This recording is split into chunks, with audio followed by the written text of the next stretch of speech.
moni mosala nzambe na ekole afungoli ekole monene aotangisa nga na ye naye kotanga na ekole wana namoni atemi na porte lokola kapita simbi fimbo nga naye nakota mosala nzambe abandi obengala ngai ayesinga kokota te olati chemise ya mash kuti tala na kati kuna bana classe nyonso balati bachemise ya mash long nga nalata ye mash kuti.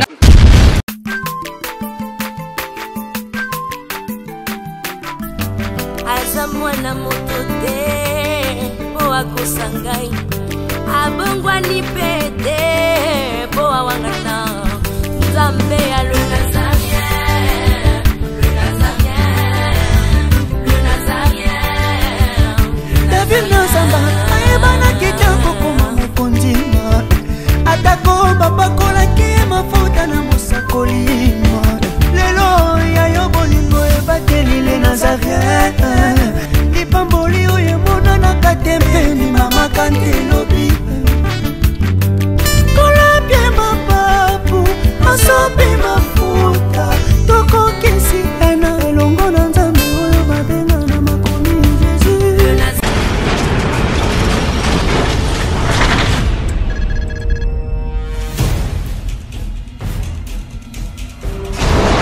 Bonjour bien-aimés dans le Seigneur, que le Tout-Puissant de Jacob vous bénisse. Nous voici encore une fois pour vous proposer un nouveau programme.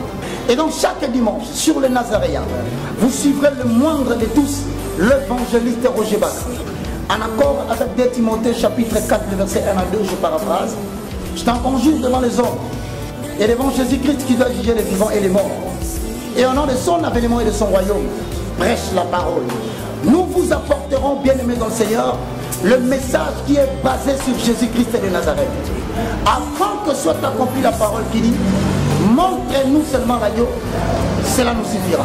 Et donc chaque dimanche, sur le Nazaréen, vous suivrez le moindre de tous, l'évangéliste Roger Bach.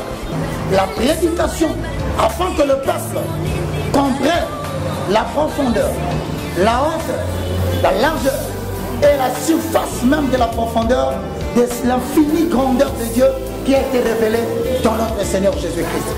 Et donc, bien aimé dans le Seigneur, transportez le message et annoncez-le à tout le monde. Et donc, chaque dimanche, sur le Nazaréen, vous suivrez le moindre de tous, l'évangéliste Roger Bach. À vous tous qui nous suivez sur YouTube, que Dieu vous bénisse. On se retrouve le dimanche, chaque matin, avec une prédication de Jésus-Christ, afin d'éclaircir les Écritures, d'ouvrir les yeux des enfants de Dieu et de permettre à ce que le peuple sorte de ténèbres pour aller vers l'admirable lumière de l'Éternel et recevoir ainsi au travers de cette prédication l'héritage avec tous les sanctifiés. Que Dieu vous bénisse. Shalom peuple de Dieu, Nzambe apambola bino, ezangai humble serviteur, Nzambe atindi katinaba nae l'apôtre Amashia Kayoka. De partout au Bozali, bino bato bolanda biso na www.nazareentv.com. Nzambe apambola bino. Et l'autre tentolo banabino maté anabiso auto bandote la bino chaque dimanche pour nabino ba poza na bandaku na ebike oza malamu mingi to bando partager lilo banzambe pe to banda pe ko bonde la pona bino parce que to a besoin nzambe a se manifester na via bana nzambe nyonso. C'est pourquoi nzambe a pambola bino na nyonso oyekoleka. Ciao, nzamba pambola.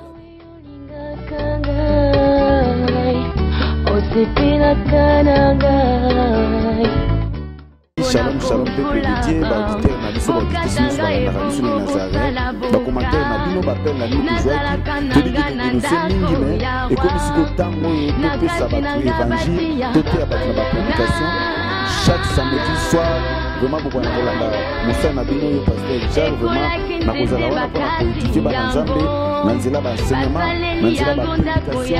Nzambe apambola bino mingi, vraiment botikala branche chaque samedi bobanda kolanda pasteur Richard na pourquoi na chaîne kolobelingaka mingi tobanda toujours koenseigner kokisa bino oyo nzambe akokisa bino mpona topréparer église ya kolo na royaume de ciel, parce que bible ezobaki no atindaki bino bato ebikisaki moto azobika kaka na kolia mpe komela te, me moto azobika na maloba nyonso bima na moko na nzambe. Botikala branche bolanda biso chaque samedi vraiment mapesi bino mbote bye. Abongwani pete boa wangata Nzambe ya le Nazarien. Shalom chez vous, bien amis dans le Seigneur, très chers fidèles téléspectateurs, que Dieu vous bénisse. Comme je dis souvent qu'on est ensemble, il y a pas de souci sur nazareentv.com, c'est toujours la vôtre. Comme vous le saviez, la princesse de l'Éternel, la servante de Dieu, la présidente du Parlement céleste et députée, la sortie Fanny Mokwa dans cette émission d'Adescendre. Aujourd'hui, c'est un peu différent parce que la salle descend sur terrain. Nous avons après par la pluie. Nous avons nettoyé à 4 signes, nous avons le bilan. Et Tarantina sauce pour que Dieu ait la macamine, les autres tambourines, les autres salandines, les autres salés, mais là, la misika wapi. Donc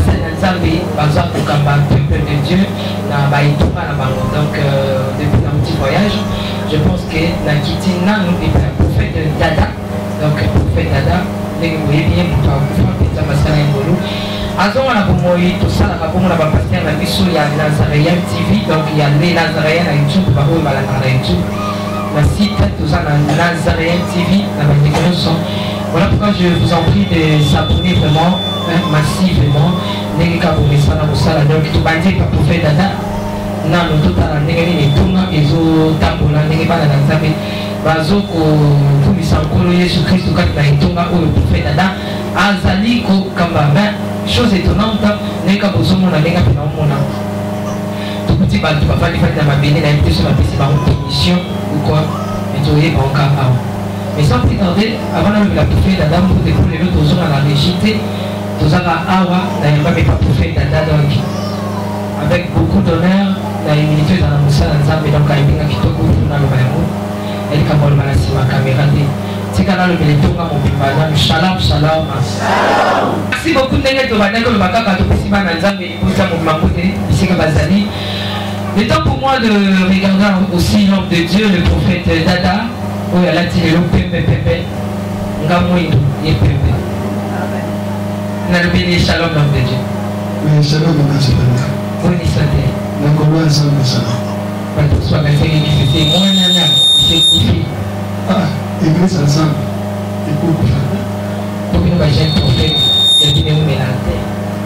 Bon, jeune prophète, nous combat et vous mélanger ceux qui bâtiment ne répondent c'est-à-dire Azra qui a appelé n'a pas de pendant qu'il y a un peu pour un qui est la bénédiction et c'est il y a papa qui est garde ok ne peut pas n'avoir dit que papa a fait ça il est lobby possible parce que à vous en a ici quand il y a chargé nous sommes là donc dans la salle le problème il ça dit au père il y a gâté ça peut le problème c'est dire là pour la problème c'est ça après il va salir pour problème va salir mais pas pour ami à tabac combat à c'est ça parce que on y a ça déjà.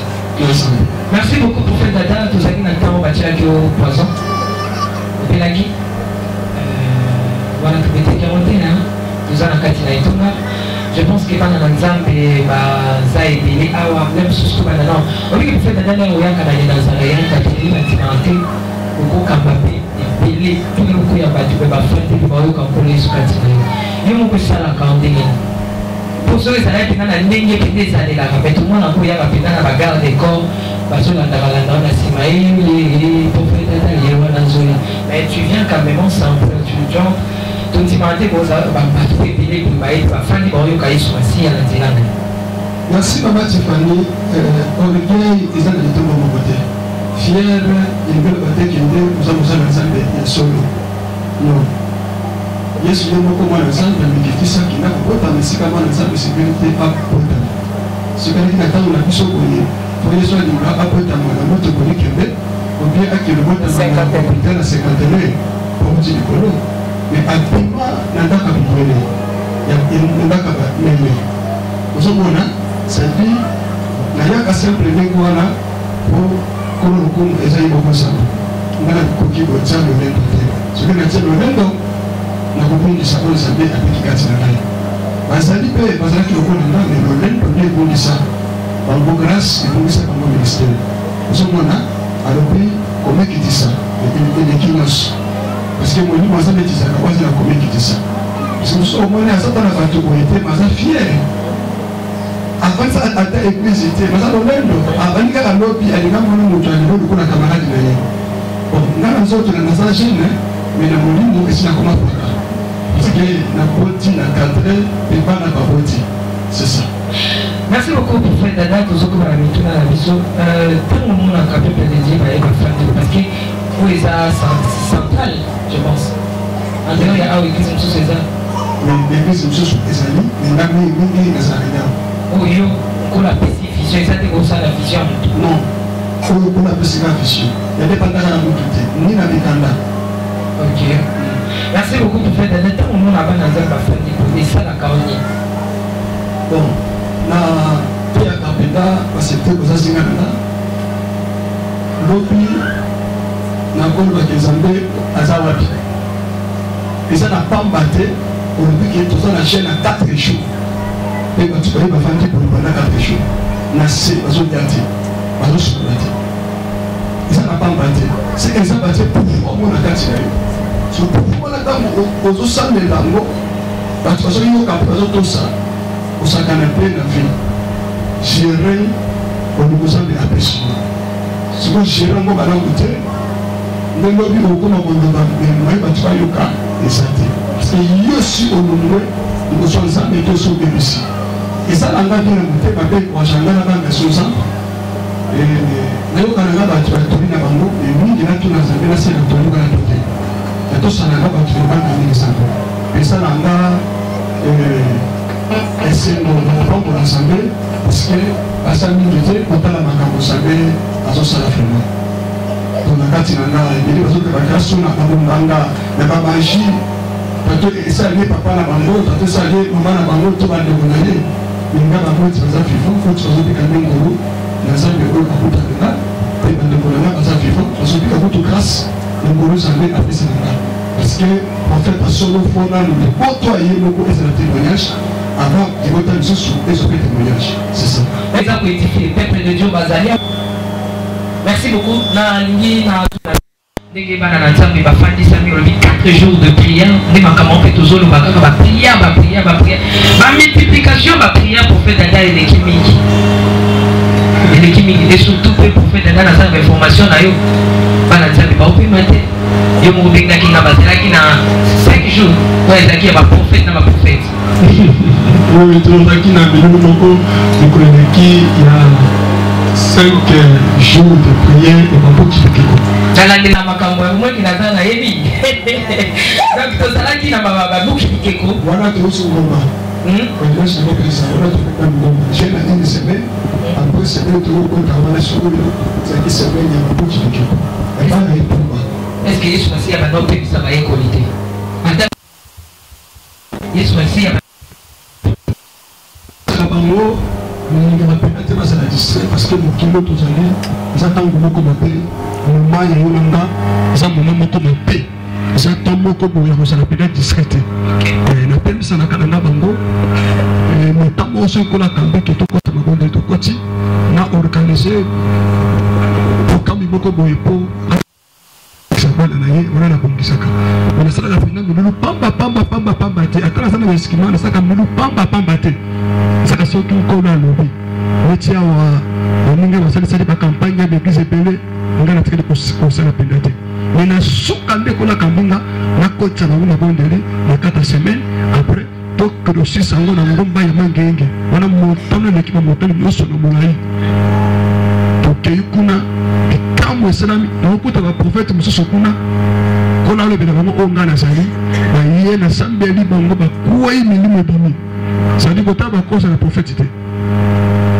alors tokiti nde naeske kosangana na baprofete mosusu oyo kolaka mbeki na bango pendant 5 jours sadi bana bamona nano référence ya grâce oyo ezalaka na papa na bango na bagrâce oyo eza na batata mosusu te nautilisé 5 prophètes abana badécouvrir mais wana naiki kodécouvrir ke apeseleka na kosala mosala kaka yo moko pendant 5 jours po ndenge obandaki ndenge oyo osukisa makambo tomoni oyo osali c'est que moto nyonso te akoza prophète mosusu atikala évangéliste nde kolo abenga ye atikala pasteur nde kolo abenga ye atikala apôtre nde kolo abenga ye Et puis est-ce que bazo changer ba titre grâce que qui prophète les foot à pied.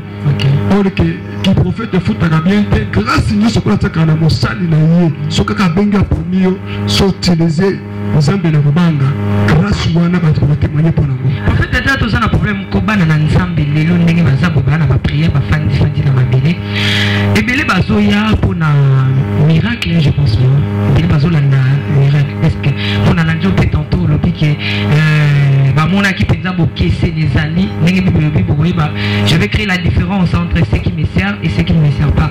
Donc ceux qui n'ont dit malin on sait que le peuple de Dieu encore la paix sur moi on a des miracles on a ma prophétie au pesa qui n'a pas bouki bikeko bazali ba témoin de makambo zoto nana parce que la musique a noté parce que nous na 4 que tomber que na sangisi ba na ngai bazali ba témoin mais ça ka bango yo na so ko awo ko ngate singa na zase ni instrument opamba ina ndi nzambe kwa kela yo kwa na ngate sino ko kelo felo ngate ke na za satan na za nzambe so talelinga o kelo felo ko ngana za moto ina ndi kwa benganga ndingo na témoignage nga yipo ko ma témoignage alors yami bandele sabango basera liloba miracle est na kata parole un bon prophète Nathan Tozali aka prophète à prophécité.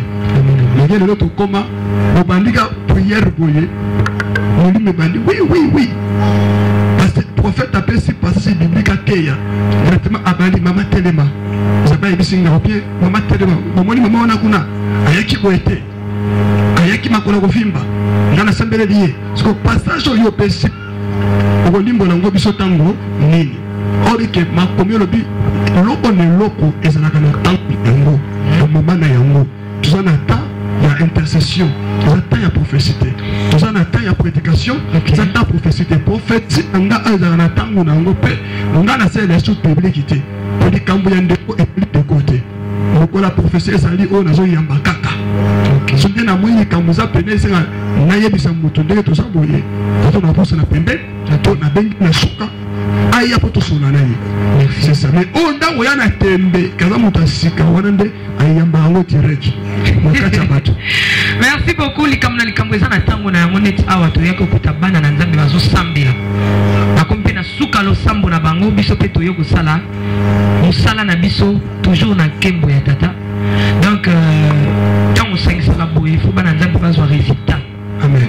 Bazwa yango bazwa ko lele za mingi ya donc nous avons témoignage mon nous tous on a témoignage mon présent kaka et c'est mon sang ça va nzambe pour aller là tous sambela mingi partout ça ah wate bolimbisa sambela trop mettre aux résultats bal coaching ba jeune na baluki ba retraite ba même singa ba brique ba sisi ba brique donc c'est un peu ça mais tout temps là non ceux qui vraiment tant mon kola le belaka prophète dada ce prophète dada aussi est-ce que bana na nzambe bazwa résultat makambo wana. Amen. Tozobenga papa na biso aya nan ko témoigner nzambe. Merci beaucoup. Monene nzambe nanga na oyo asali oyo apesi ngolu kati na prophète nazalaki mokangama nakomaki ntina kati na prison centrale ya Makala na likambo oyo nayebi mutu na makolo te eza ya bana baswanaki yameki koreproche bana fami wana etelemelaki ngai ebebisi babien na ngai ebebisi makambo na ngai nyonso me natalaki te mwasi na ngai alobi kote oyo ozokende kotika nzambe te pesa nyonso na maboko ya profete ezalaki kokende na ngai avant nakende profete ndako eza mosika nakoya epai ya motei mosusu ya lingomba awa papa Belan nakotika barekete na ngai maboko na ye pesa papa atyanga na maboko ya nzambe me nakendaki ntina Makala bakangaki ngai nasali 7 jours na Makala tozalaki 12 personnes na 12 personnes wana bamatisaki biso na kilo kaka ngai balongolaki ngai kilo ebimaki mwe ole de 70 ndenge napesaka napesaki ntina 50 balongolaki ngai batindi ngai na pavillon 7 ya Croix Rouge namonaki nyonso ezalaki monene ya nzambe po mingi bakotaki deja na kati kuna bakendaki kopepa banye bakendaki konyokama me nzambe asaleli nga grâce alongoli ngai atindi atondi ngai esika moko lokola abombaki ngai na grâce ya nzambe na ngai ya mosakoli nabimi na prison yango na kokomisa monene ya nzambe. Etienne Yesu Masia maboko makasi. Mosusu maboko na bololo bien.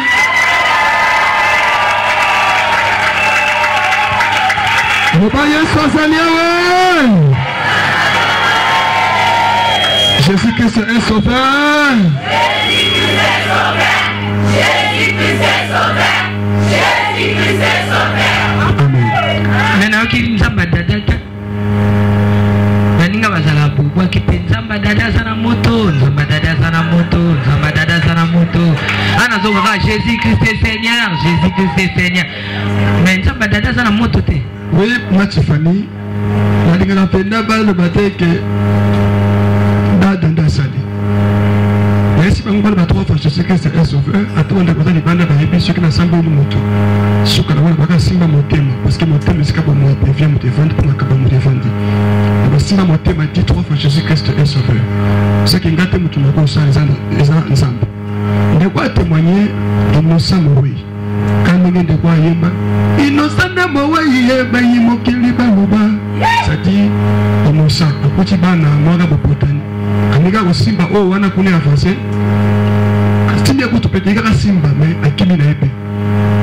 Allez, la famille wana ba liya mwana na bango ponde kwa so nekomba. Wana bandi maladi. Wana pe maladi ba komiti na hôpital komi o azana ma yati fuiti.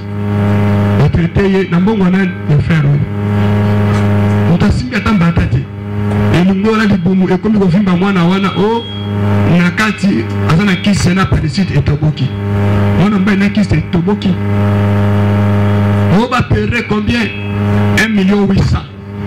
Frère de Sambongo wana.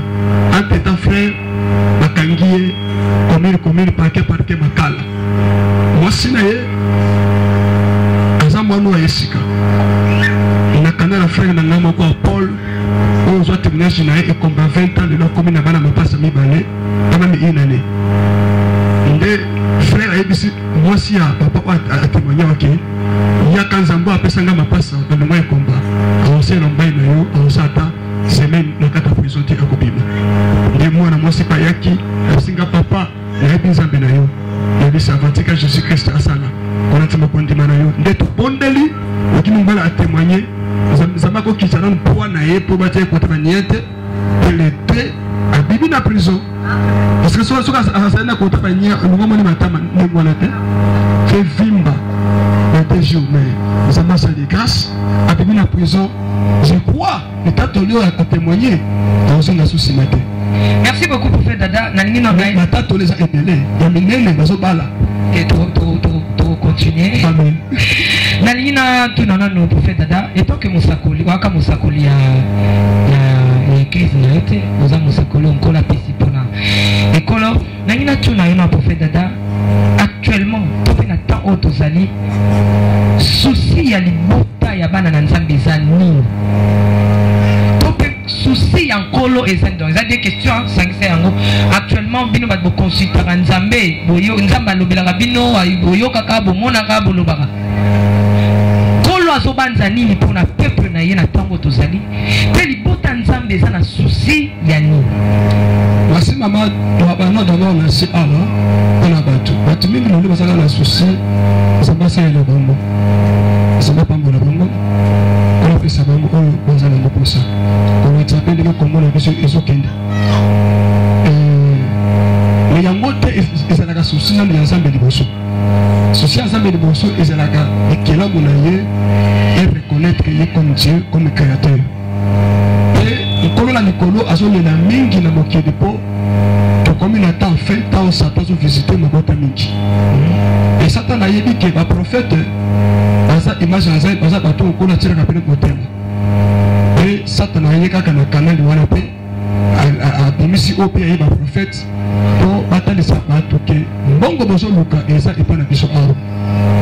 oyo kozoluka soki oye na kopesa yo nde tomona prophète azosala campagne na biboya nakobikisa c'est-à-dire azokroa na miracle moko ndela aza nango na poche ozomona orkele na photo te ya bato nano moto aluka nano bakonsansa parce que bakomona bi chercher premièrement le royaume des cieux toko etikali wana renforcer te parce que tando okomi na nzambe elongo c'est que na sa mokili kovivre héritier ya bomengo ya tata c'est ça ofuna bato bapesa na confiance na nzambe molimo ezwa place tola yeba ye nano kombo lekoma parce que ekomami na sa mokili aza mwana kolo lopango ti c'est ça mais mosusu kolo aotalaka yalukaka nga mpo na kimia tikana bano na kimia yango oyo yalukela nga bona tala soki bomoi na ye likolo ya kimia ozonga nsima to akolanda ngai mosusu soki asaleli baparnile incatetite amonike oyo ngai nakoluka yango si nazwi alembi na ye oyebi soki eyindele lisusu nzambe mpe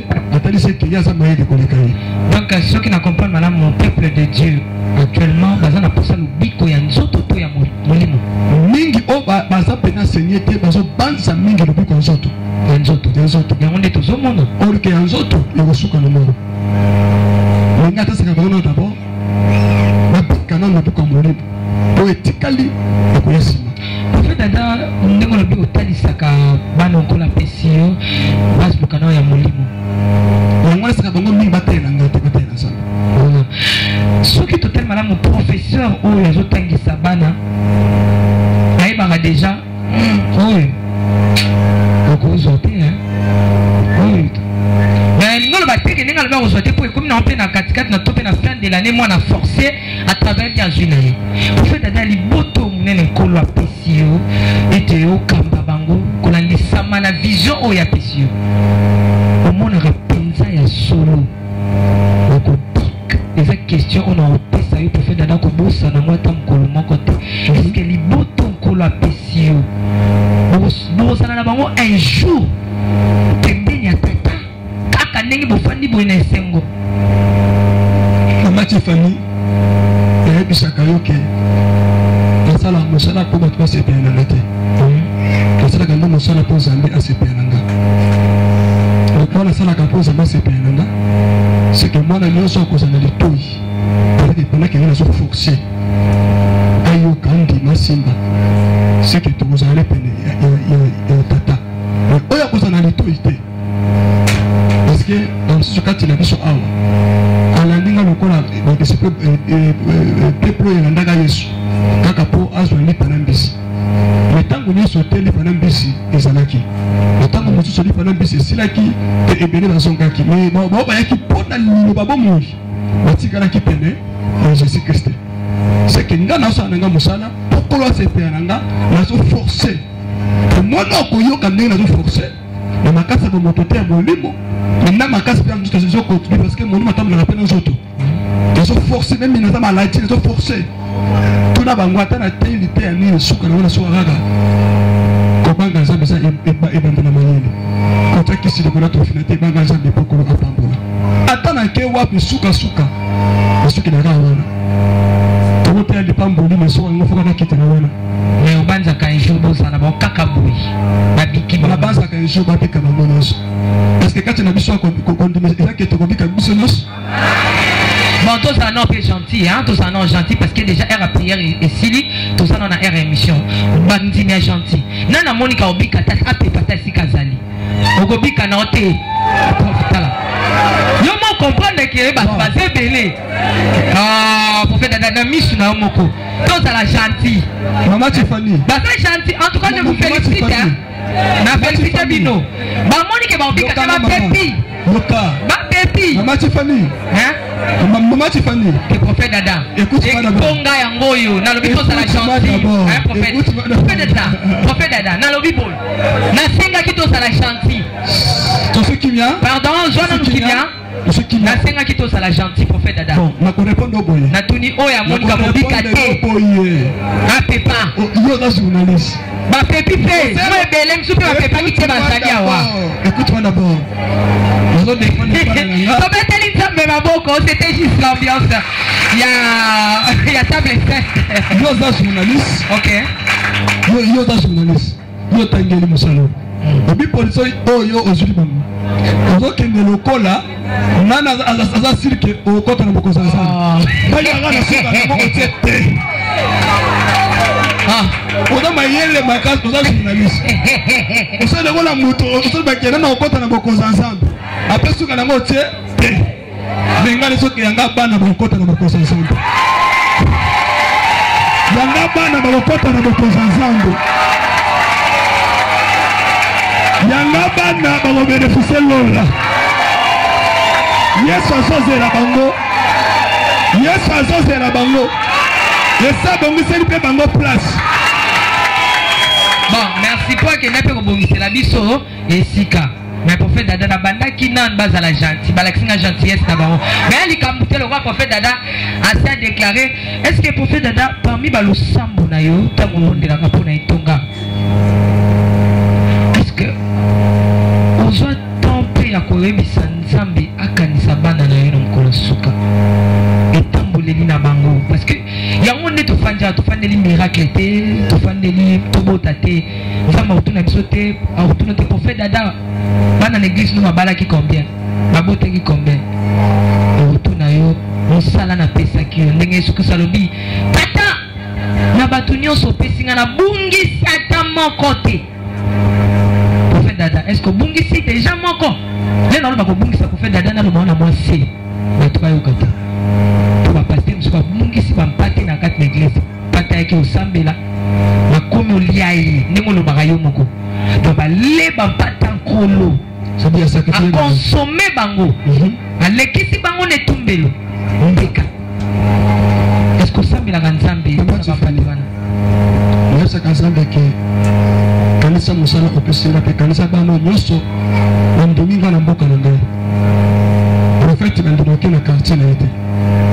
bino bawuti mabe komi nini odekuvanga ndenge nini c'est-à-dire odekuvanga batunde ya poto bapenga bakotanga na yo mpona nzela na yo mpe chaîne non nakoyeba lisusu makasi mosakoli moko ataka ndima ye na quartier na ye mais mwasi moko azali ya frère moko azali awa aza mwana quartier nanga mandimama andimanga mpo ayebi histoire yango ke peut-être bakamaka français alokotamaka après 3 ans obeli okufi kola azongisi ye de 16 ans eza ntina no prophète ensemble et en plus nasambelaka nzambe ke balandangaka mpona kimia te kimia eza ya bango foka bazonga parce que baza bana nzambe balandangaka mpona esengo ya bomoto te seke bomoto bakozonga parce que bazalaka bana nani banzambe parce que pa nzambe ya koloka eza te ya pratique pe te ke sala mpo mona bino nasaka baoke ndenge oye kotelanga te kai siko za wana priere na ngo oza nini asala tato na tia loboko te mais eza témoignage ya mingi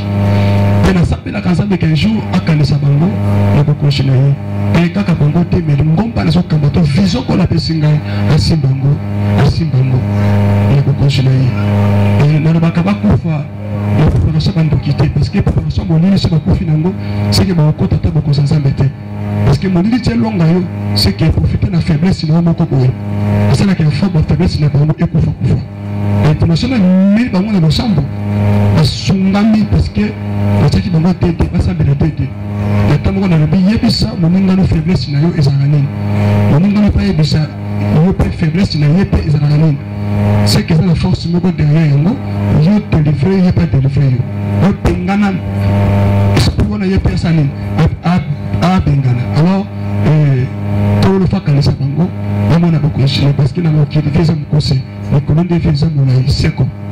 Merci beaucoup visa mukose na nina no ndenge prophète Dada sabila po ete pepe nzamba pesi yango nde tozana pesa ezate ke ko 5 salibota ba nzambe beli ozo gang ozo saba publicité na ba radio na ba internet pour qu'un jour batonyo so gangela ki ofutela ki bambongo na ba internet ba kota lifelo nangi na kati ya lusalo ya lusambo prophète Dada bi abonde ya kapona pepe nzamba pesi un jour ba monana abonde la pepe na musuni pour annonce témoignage mususu oyo ekoki ko édifier pe bato bana nzambe o basusu pe bana ndaki pona lipa nde bana ndaka Yesu toka na témoignage bongo tokomisa nzambe merci ngape na eko témoigner monena nzamba papa nanga oyo asala kati na ngai nabela maladie 3 ans nzoto epola na tambola na bopital na kenda bokoko donc na lemba na désespéra qui na vie na ndimete qu'un jour na ko vivre mais kokuta na nzamba papa abiki sangai na bika na koma kimia santé zongi pe na ji musala yango na yaki na ko témoigner monene na pe na bisaba o bazana ndaku o maladi elie nzoto azokanisa ke liwande ko memaye aya abenga nzamba papa nanga o ya salela kinga aza pe capable ya ko salela e. En fait dada na ko tuna question. Mais là non na tuna question na yo kama ouais. Pourquoi tuna? Na remarque mingi sur ba pisi ba témoignage. Oh pose un problème basu nani nzamba papa nanga ko salela e. Mais na mona tam tumota benga. Oya sambela kate. Ozalaka na ndaku. Ondimaka Yesu Masiya te. Omonaka ke Yesu Kristo azate yaka obongola motema. Pour nini si bon, on a dit que awa d'une manière générale parce que tout le monde donc le monde entier va nous suivre. Pour la nini ça la ke on lit les sikawana botina rapé peuple de Dieu. Et là il était prophète dada. Marcel Nansam botina rapé peuple de Dieu pour ah toi c'est le système on témoigner. Toi je peux exemple était abitionné surtout. Système à témoigner chez bongwana. Na suka lem ta témoigner obi yango na obenga yo. Ko yaka te ponga na bika ki me yaka yom trolling ka Yesu Masiya to sana na kindumba osana na makamboni kili yaka bongo la motema yamba Yesu Masiya lo kwa nzambe mokonzi mobikisi na yo prophète dada. Et pour comprendre on peut ça la bon. Oui, le monde on est pas boyer. Moto zo témoigner nzambe azana émotion de témoigner comme ça c'est mingi batumate ya bango za biso tomeli évangile nzambe. Ye azana na émotion. Oyo ndeko moko alobi azana émotion de témoigner bolamu na yo. Abini ndenge moko ayemba bolamu nzambe lekebele. Bolamu nzambe lekebele. Nazaki sika kokomono. Mosusu alobi tika ngai na yebiso maloba oyo motema na ngai lati mpona kokumisa yo soki na bandi kokoma makasa nyonso mokili ekosila nkolo mpo oselese ebele c'est-à-dire ata na émotion moto émotion ateyaka na moto azotémoigne longo moto azokamisa nzambe sotaka kolinga na émotion akepe koteya ndeko moko ntango azokende na libota na quartier oyo ngako okoma nde boye obika boye ayaya ozanga nzambe eza pasi kozala na yesu eza bien obanda yesu kufa ate biso teke ndimi na yesu kaka ntango alobi kaka bongo etema moto esika kotikala biwi seke nga mpe pasi oyo nazomona eza mpona aza libanda yesu eza mpona aza mopaka soki nake kati na yesu kristo nga mpe na kobika c'est-à-dire kobika seke na molimo mais bato bakoteya bato ke oza mopaka ndimi na yesu mingi ezalaka biso parce que biso esi tolonga na émotion okola sala tolonga sikoyo mikumba ya kabola sikoyo évangile yakoyokosa moto ke longwa libanda na mokili yaka kati na yesu kristo mpo bomoi na yo etelingana te to ekende na pasi te c'est ça. Merci prophète dada. Avant nazwa question ya témoignage ya suka na ina penga nande kwa zoli na témoigner ezaka te témoigner ya prophète dada mama yaka ezotalisa misala yango ezotalisa ke yesu aza awa na ngambo Ejipito monili ye na ngambo Israeli abimi ye esika yesu aza eyebanaka présence na ye kimia na biso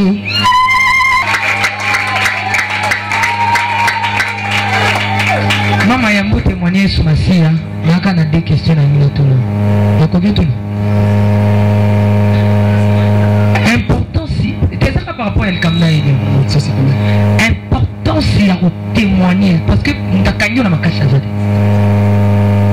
ndatie okreka azate omona ko tie olingo témoigner nzambe bon importance oyo ya témoigner ezani ndenge ozo ya témoigner boye importance nango eza nini mpona yo mpe mpona bato baolanda yo est ce que eza na importance foka otémoigner bana nzambe alleluya importance nange eza ke ya kotémoigner mone na nzambe oyo aselinga nayaki awa premièrement nayaki oluka na libala te nayaki nde koluka elongi ya nzambe na nga nakosalela ye mpo na bokunda lobi namona loboko na ye na vi na nga premièrement na avana ya nzambe atalisaka ngai atalisaka nga mosala nzambe na ndoto na ngai mutu tate yanga koya awa nalala nazwa vision na butu nzambe aotalisanga namoni mosala nzambe na ekole afungoli ekole monene aotangisa nga na ye naye kotanga na ekole wana namoni atemi na porte lokola kapita simbi fimbu nga naye nakota mosala nzambe abandi obengala ngai ayesinga kokota te olati chemise ya mash kuti tala na kati kuna bana classe nyonso balati bachemise ya mash long nga nalata ye mash kuti nga alobi nga na chemise ya mash long te mais na osala ndenge ayesinga zonga ndako na minoki ekolata chemise ya mash long nga binaza nango te naka na mash kuti nde akotisa nga namoni azwi fimbu kaka nde bakapita basimbaka bandi kobetanga fimbu nga nalobi obetanga fimbu boye ndeni abetinga fimbu na sutuki boye eza ndoto nayeba na mosala nzambe te eleki 2 jours nazalaka koteka mikate kaka nakwe na nda ateka mikate nabwaka miso boye namoni mosala nzambe natangi ngabi papa oyo nga nalota ye na ndoto na ngai na bandi koyebisa moto ozalaki na ngabi nalotaki papa oyo na ndoto na ngai me namoni ye pa aleki apesi biso mbote erake azongi abouge ser tozalaki na yesinga bouge ser wana tala ngai ye pa bouge nga na tali ayesinga baser na ozala mposa nolukanga natuni ye papa mokolo nini ayesinga n'importe quel jour oyo komona oluki ngai ngabi wapi oyo place nyonso osepela ata na eglise ata na ndako na nga lukanga wana papa ofute nao ana ndo na mutumbu nakendaki mpe naluki papa antuka papa asakola ngai ayesenga nyonso oyo ayesenga na ndako asapela kwa mutu nde ayebisaki ye makambo wana mpo ayebisanga ezalika nzambe nde azalaki kati ne mpo alobelanga telema nzambe mpe de atalisanga naye kokompreke aza mosala nzambe asolo nde naniataki matambe nanga awa na bandi kosambela nasambela na oyaka abanda na 2012 na bandi osala malgré tout na bandi ya kokota un moko na okota na omona na su te un moko na okota mais ezalaki diable nde moto okimisa ngai ntina ye kozonga ntango na ye kozonga nde nzambe aye kosalelanga papa apesanga asakolanga likambo ya libala ongamo mpe na ye ozwango na vision na ngai nzambe aye otalisanga kaka nzambe atalisi ngai bon na nzimai na ngai te nazali mpe na baduti mpo nazali na wana mobali ya siri te ngabi libala yango bon na mobali ya ndeni naomona na mobali ya siri te jour kaka papa sakolanga na bimi na bandi oke masina na ye okutana na mobali oyo obala ngai nakutani na ye topesani mpo tozalaki collègue na ngai totangaka na classe na 2e serio tokabwana banda na 2002 toyomona ne na 2014 tant tomona ne nga sepeli na ngai singa nga na sepeli na okoma na bandi koexplike koto na koma topesani banimero ya telefone oyo na sepeli na me nga na dutaki nga bia esimba te ngai na oyo totanga na klasi tokende obalana tolinga na esimba te na boyi eleka bajour tomonana mpe su te donc ngai na boyaki na ngai atikala lukaka ntango na ye kozonga aka na 2016 oyo kokutana na ye donc kaka ndenge alaka nga libala na binga mpona balo kaka bon naye na etalisi papa nanga ezaka bongo abala yo naye kondimana nde mpe libala nange esalama ye awa kaka na 2000 importance na nga na témoigne kaka nde nzambe asaleli nga apesi nga libala mpe apesi nga kimia makambo ebele nayebi ke na suka nga mpe nakangami na ye naosalela ye na suka nzambe akokanisela ngai yesu masiya aza mokonzi mpe mobikisi na ngai tobeteli yesu masiya mabo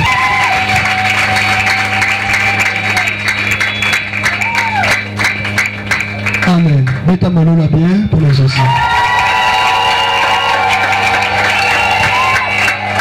Toujours kokita malem na suka ya témoignage na biso prophète Dada naza na deux questions pour les suki ça question de biso tomonio elle a téléchargé prophète Dada qu'est-ce qui se passe toyebeli na ba veste toyebeli na ba chemise bien responsable lelo to ko na bilamba ba même tena binga on yemo za kombo zo bengela mon prophète Dada et puis pourquoi bana na nzambe ba vandi boye eza malamu te prophète Dada na mabele boye. Merci Mama Tiffany koka moitié ndo molinga na elamba ya pembe bale bato bazolata elamba ya pembe na baventure ebele mpe bazolata yango abombani na nsima ya elamba ya pembe na kati ne aza mwendo maintenant azosala nango selon langage ya saint esprit témoignage na nga na bana na ntango nakufaka ntango kuna libere nga na mondo wana ntango matina nga na nkembo na ye nakende kokuta bandeko nakuta kuna balata pembe sisa basutani bakolongolo baza koadore nzambe yatake na kopie na langage ya moni mosatu nde kambanda soki naza na gene na priere gene na priere wana osimba mai te nakamina nzoto na molimo nde nalataka sutani parce que na mikoti si na bonganga na basanto c'est ça eza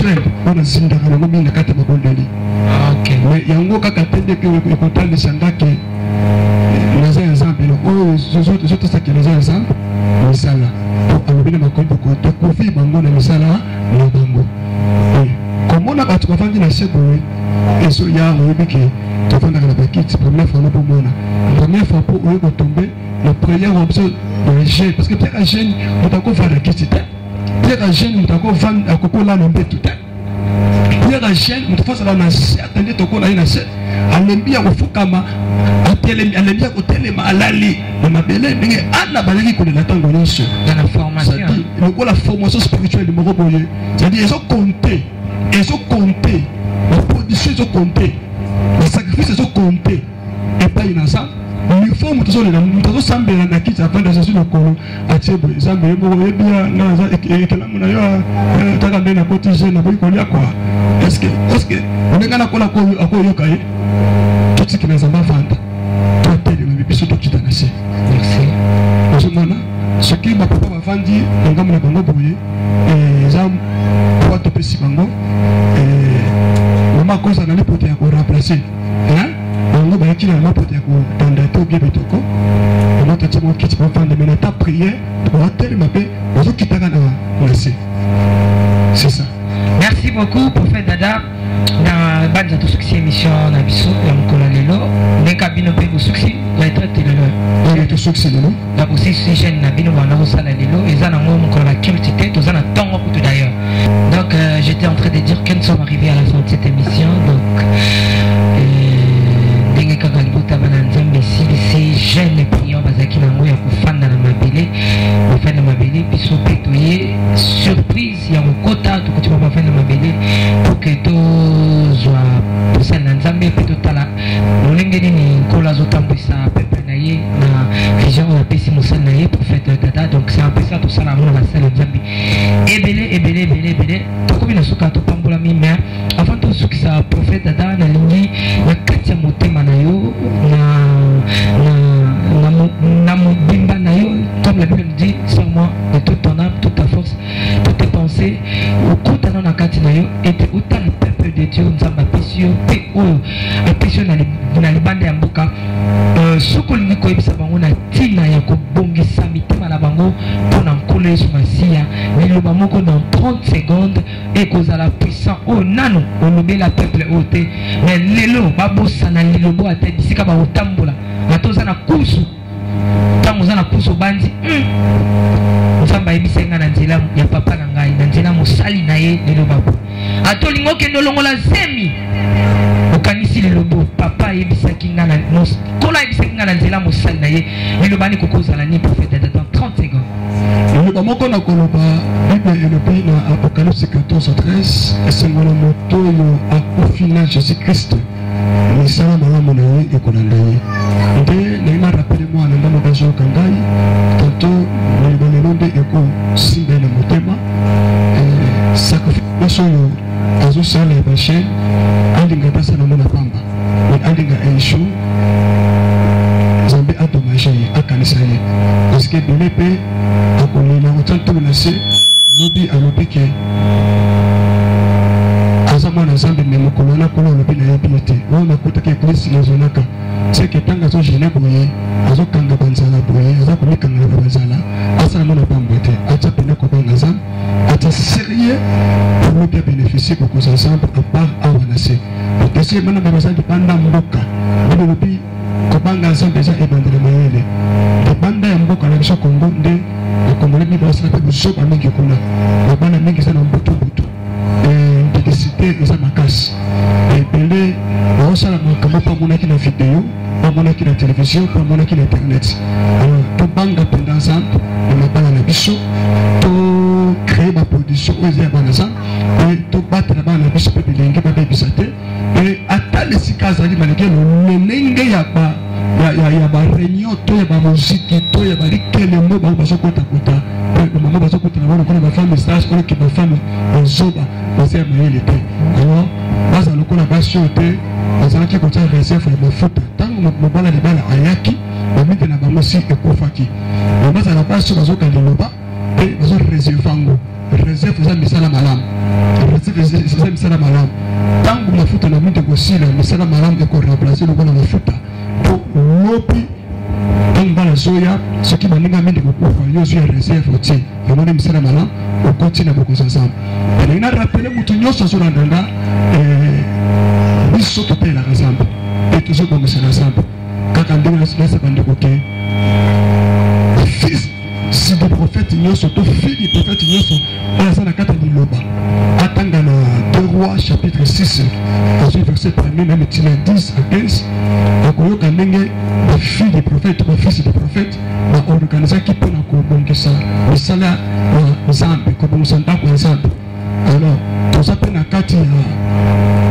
domaine ya construction ya kobongisa ndako ya nzambe tozalaka mpe na posa bandeko mosusu biso tovandaka na saa mpo na bango tomelaka mpo na bango tobondelaka mpo na milimo na bango ya jour ebunga te mpe na se na mokili pasi ebungisa bango te po pasi leza ebungisa bato mingi alors toza na posa balisungi na bango mpe na kati ya makambo eza mpo nzambe apambola kaka na kana ya bato afunga likolo te na kanai na yo apambola nga na kanai na nga akopambola yo toza na posa ya bano balingi bakota mosolo na bango na kati ya makambo ya nzambe ngomba nzambe epambama efumbama esika nzambe etongama toza na posa ya baeti wana e tozala wana mpona kobondelaka mpona bango kaka na maloba teke papa soki zabi na pamboli okomona na kosala soki ozozela kekola pamba na obongo osala okozala lokola esau oke koluka nyama mosika jakob atondeka na nsima ndako asaleli oyo bazalaki nango azwi lipamboli seke moto asala oyo aza nango nzambe akozanga te kopambola. Merci beaucoup. Donc le prophète Dada na libotaka na nzambe bazwe likolo esika donc fogolo yango na kitaki pour que to mon preuve à l'appui solo la kinangai les messages nazo pesa moto nyonso te makambo nzambe ezaka mpona bato nyonso te nzambe ayaka mpona bato nyonso te c'est faux archifaux nzambe ayaka mpona moto moko donc ayaka mpona église moko ayaka mpona groupe ya bato moko kaka donc ayaka mpe mpona ekolo moko donc c'est un peu ça moto nyonso alingi asala ete mosala nzambe e avancé en tout cas ekosala bien obenga mosala na nzambe mosakoli Dada vraiment abengaka miso nkolo bato ya nkolo molongo nkolo. Je sais pourquoi na lobi bongo bato ya mayele ndenge kaka prophète Dada lobi mponga na zwango par rapport ya maloba na lobi donc bafils na bafille de prophète baocomprendre ke soki ozwaki epasola na yo pour ke okende kosalela na mosala nzambe obongisa oélargir na tante yebaki so epasola na ekwei na mai nzambe otana ide ozwelaki yango ezalaki mpo na yo te ezalaki mpo na mosala na ye bakosala nini okobenda yango ekobima mpoke ezonsa so soki mombongo na ekwei soki makambo na esimbi te okozongisa soki azwaki epasola mpo na nzambe te so oza epase mpo na nzambe te prophète Dada ye moko oyebakile yeba ye numéro ya telefone. Merci nzambe apambola bana poto bana France Belgique Londres tolela bino fort ndio mama Tiffany mapendo yangu na batoto wa France iko na panda sana. Merci wana ya lobeli bato le Bombashi Zambia ndapo na bijambo yenu jambo sana iko na panda unasema falanga makuta iko pale. Merci nzambe numéro ya telefone apambola bandeko nyonso ndenge mama Tiffany bisala bake biso la bana France bodimo ezomata toujours mpona pambola contact na ngezali 00243 89 91 74 212 00243 89 91 74 212 tosa wana mpona bino. Merci beaucoup Alain Kiakala ototamboli na ye nzambe apambola ekitombali na ye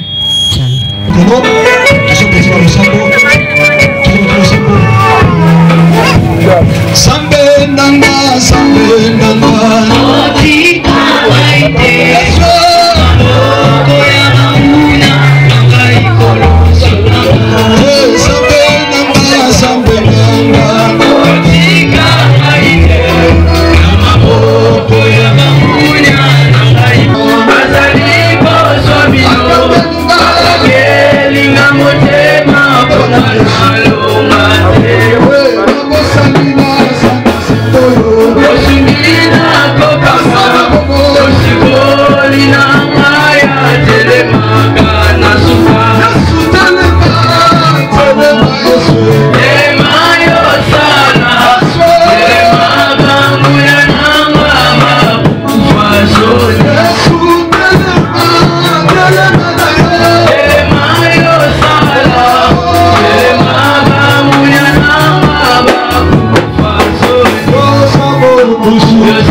makambo na yo kolo Yesu Kristo kolo mikela tata na ngai komisama na yo ozali malamu tosangani na babonde ya 4 jours oyo esili lelo na totikaki yango na maboko na yo mpe obandaki na biso mpe tokomona kino na suka nayebiki eza suka te mpo ntango nyonso ozalaka na biso kanisila ndeko oyo atikaki mikolo mine ya koluka kotambola amikotisa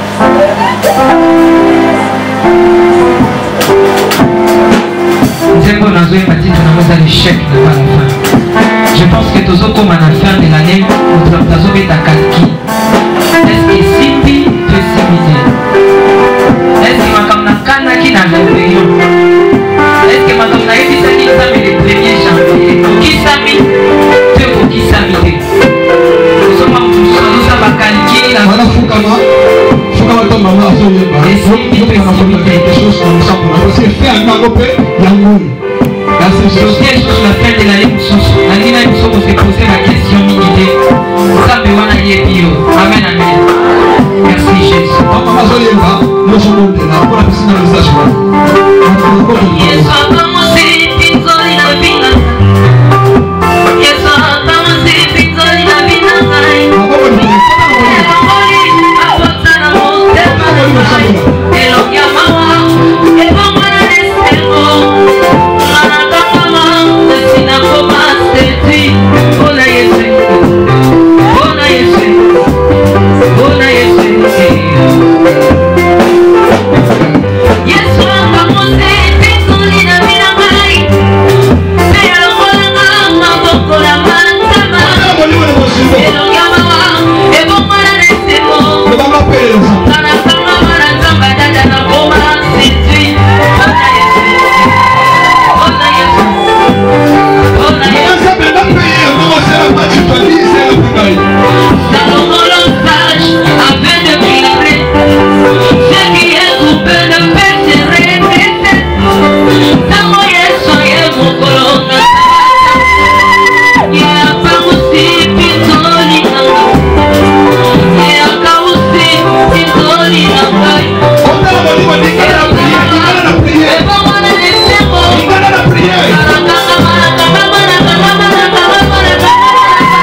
soki epa na bango baorganisaisa ya priye bango komekola bango me nzambe azalaka na makambo ya bato oyo efa bobisa amen amen bato ya mbongo baza na makambo na bango te kuta swaka bango akibisi bango na se nalingaka nde bato bamokili emona bango bato bana suka mboka bato batanga nkombo na bango te po aswayo amatison bisika bango baza epesa bango vertige. Merci, merci émission.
Lipamboli oyo monana katempeni mama kantelo